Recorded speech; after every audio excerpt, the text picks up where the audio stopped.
Good evening all of you. सबसे पहले सत श्री अकाल, नमस्कार और आदाब। आज एक नया टॉपिक लेकर आया हूँ मैं फूड एंड हेल्थ के बारे में। फूड एंड हेल्थ, भोजन और स्वास्थ्य के बारे में। ये टॉपिक एग्ज़ामिनेशंस के तौर पे अगर देखा जाए तो बहुत ही इम्पोर्टेंट टॉपिक है। कार्बोहाइड्रेट्स के बारे में हम पढ़ेंगे, इसमें फैट्स के बारे में पढ़ेंगे, और इसमें कितने what kinds of foods contain carbohydrates के बारे में पढ़ेंगे। और इसमें बहुत सारी ऐसी भी चीज़ें हैं जो फैट्स के बारे में आपको बताएंगी, और फूड चेन्स क्या होते हैं उसके बारे में हम आपको सारी इन्फॉर्मेशंस देंगे। तो सबसे पहले हम अपने टॉपिक को स्टार्ट करना चाहेंगे कि जो फूड और हेल्थ के बारे में हम थोड़ा सा बात करते हैं। The food that we eat has various kinds of nutrients. सबसे पहली चीज़ तो ये है कि हम जो खाना खाते हैं उसमें कई तरह के पोषक तत्व होते हैं। अब पोषक तत्व का मतलब ये है कि न्यूट्रिएंट्स, अगर जैसे हमने एक थाली ले ली और थाली में बहुत छोटे छोटे हमने कटोरी रख दी, उसमें हमने एक में दाल, एक में चटनी, एक में सैलड का यूज़ कर लिया, और उसमें आपने राइस का यूज़ कर लिया। तो सारे जो आपने सजा के रखा है अपनी थाली को, इसी को हम लोग न्यूट्रिएंट्स कहते हैं। लेकिन यही सारी चीज़ें जब हम अपने खा लेते हैं तो ये हमारे शरीर में जाते हैं, और शरीर से ये एक लिक्विड फॉर्म में क्या होते हैं, चेंज होते हैं, जिससे हमको एनर्जी मिलती है, और इसी को हम लोग कहते हैं न्यूट्रिशन। अच्छा, आगे बढ़ते हैं। Nutrients are substances present in the food which the human body needs. Carbohydrates, fat, proteins, vitamins, minerals are the different types of nutrients present in the food. पोषक तत्व भोजन में मौजूद वे पदार्थ हैं जिनकी मानव शरीर को आवश्यकता होती है। अच्छा, जैसे भी हम पोषक तत्व जो हमारे शरीर में क्या है, अगर हम जैसे कोई भी पोषक तत्व, जैसे एक हमारे जो शरीर में एनर्जी प्रोवाइड करें, जिनकी मानव शरीर को आवश्यकता होती है, जैसे कार्बोहाइड्रेट्स के बारे में हम लोग बात कर लें, प्रोटीन, विटामिन्स, खनिज, भोजन में मौजूद विभिन्न प्रकार के पोषक तत्व, ये सारी चीज़ें हमको क्या है, एक एनर्जी के तौर पे हम लोग इसको लेते हैं। तो ये तो हम भोजन और स्वास्थ्य के बारे में हम लोग समझें इसके बारे में। और जैसा कि हमने अभी आपको बताया इससे पहले भी कि हमारे शरीर में एनर्जी जहाँ से मिलती है, ये कुछ ऐसे फूड होते हैं जो हमें एनर्जी प्रोवाइड करते हैं। नेक्स्ट हेडिंग हम बात करते हैं कार्बोहाइड्रेट्स एंड फैट्स के बारे में।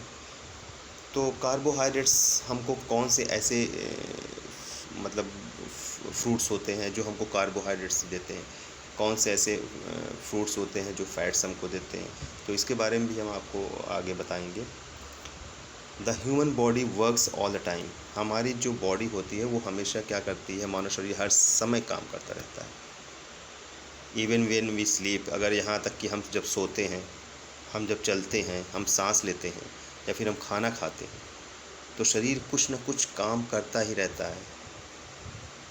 और शरीर को काम करने के लिए इसमें सबसे चीज़ें होती हैं, सबसे ज़रूरी चीज़ें होती है कि हमको जब हम चलते हैं, सांस लेते हैं, खाना खाते हैं, तो शरीर को कुछ काम करता है, शरीर कुछ काम करता है। शरीर काम करने के लिए उसको ऊर्जा का उपयोग करता है या फिर एनर्जी का उपयोग करता है। अब भोजन में मौजूद कार्बोहाइड्रेट्स और वसा, जिसको फैट्स बोलते हैं, शरीर को एनर्जी प्रदान करते हैं, फिर एनर्जी प्रोवाइड करते हैं। इन्हीं एनर्जी से हमें पोषक तत्व, इन्हीं एनर्जी जो हमको मिलती है, पोषक तत्व कहा जाता है इन्हीं को। तो वेरी सिंपल है, ये आपको बहुत अच्छे तरीके से समझ में आएगा कि हम कार्बोहाइड्रेट्स के बारे में आगे पढ़ते हैं, अभी और भी पढ़ेंगे, एंड फैट्स के बारे में भी और भी पढ़ेंगे। लेकिन जो चीज़ें हमने ओवरऑल आपको बताई है, ये आपके लिए बहुत ही इम्पोर्टेंट है। एग्ज़ाम, जो भी आप कॉम्पिटिटिव एग्ज़ाम देना चाहेंगे, उसमें आपको ये सारी चीज़ें आगे आने वाले एग्ज़ामिनेशन में मिलेगी। तो आगे नेक्स्ट चैप्टर चलते हैं हम लोग, नेक्स्ट आगे हेडिंग भी पढ़ते हैं इसके कि आगे हम क्या है इसमें। अब हम बात करते हैं कि what kinds of food contains carbohydrates. किस प्रकार के खाद्य पदार्थों में कार्बोहाइड्रेट्स होते हैं। तो ये भी हमारे लिए बहुत ही अहम हेडिंग है। जैसा कि हम जानते हैं कि food items made from rice, wheat, maize and any other grain are rich in carbohydrates. आपको पता है कि चावल हो, गेहूं हो, मक्का हो और किसी भी अन्य अनाज से बने खाद्य पदार्थ कार्बोहाइड्रेट से भरपूर होते हैं। इसी तरह आलू, शकरकंद, चीनी, गुड़ और शहद में भी यह पोषक तत्व भरपूर मात्रा में होते हैं। सभी प्रकार के मीठे स्वाद वाले फलों में कार्बोहाइड्रेट्स मौजूद होते हैं।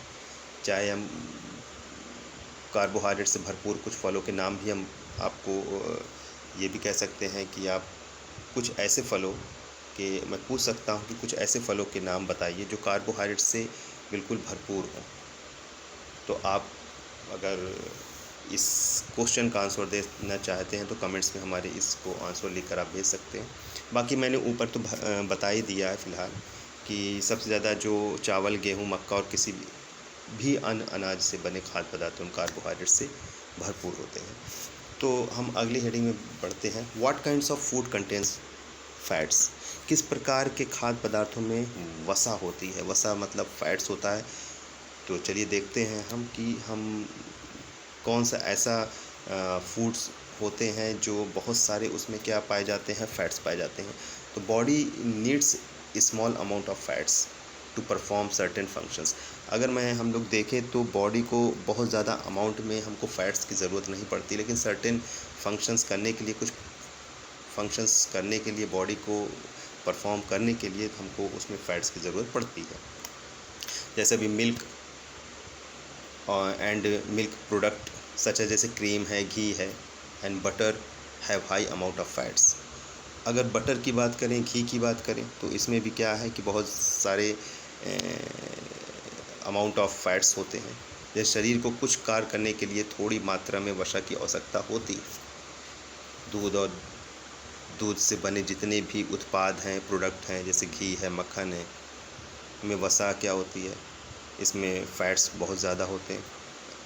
और all kinds of cooking oil, जितने भी कुकिंग ऑयल्स होते हैं, खाना बनाने वाले ऑयल्स होते हैं, एग होते हैं, फ़िश होते हैं एंड मीट और ऑल्सो रिच इन फैट्स। और मीट में भी बहुत सारे इसमें क्या होते हैं, फ़ैट्स होते हैं, जिसकी वजह से क्या होता है कि हमें बहुत ज़्यादा फ़ैट का यूज़ भी नहीं करना चाहिए, जिससे अगर फ़ैट्स का ज़्यादा यूज़ करते हैं तो हमारे बॉडी के लिए भी हार्मफुल होते हैं, क्योंकि हमारे बॉडी के लिए कोलेस्ट्रॉल की जो मात्रा होती है वो बढ़ जाती है और आने वाले समय में दिक्कतें होने लगती हैं। तो दोस्तों, इसी के साथ मैं आपका पूरा चैप्टर मैं पूरे बता चुका हूँ और आशा है कि आप सबको ये बहुत अच्छा लगा होगा इस चैप्टर को पढ़कर, और आने वाले एग्ज़ामिनेशन के लिए भी तैयारी आप अच्छे तरीके से कर सकते हैं। आगे मैं कंटिन्यू करता रहूँगा, आगे मैं और भी वीडियोज़ डालूँगा। आगे आने वाला जो मेरा वीडियोज़ है वो प्रोटीन और विटामिन्स एंड मिनरल्स के बारे में होगा, और इसके बाद मैं कुछ क्वेश्चन ऑब्जेक्टिव टाइप के भी आपको प्रोवाइड कराऊँगा, जिससे आपका साइंस का जो पोर्शन है वो कम से कम अच्छे से अच्छा तरीके से वो कंप्लीट हो सके। ओके, बस आज के लिए इतना ही। Thank you very much.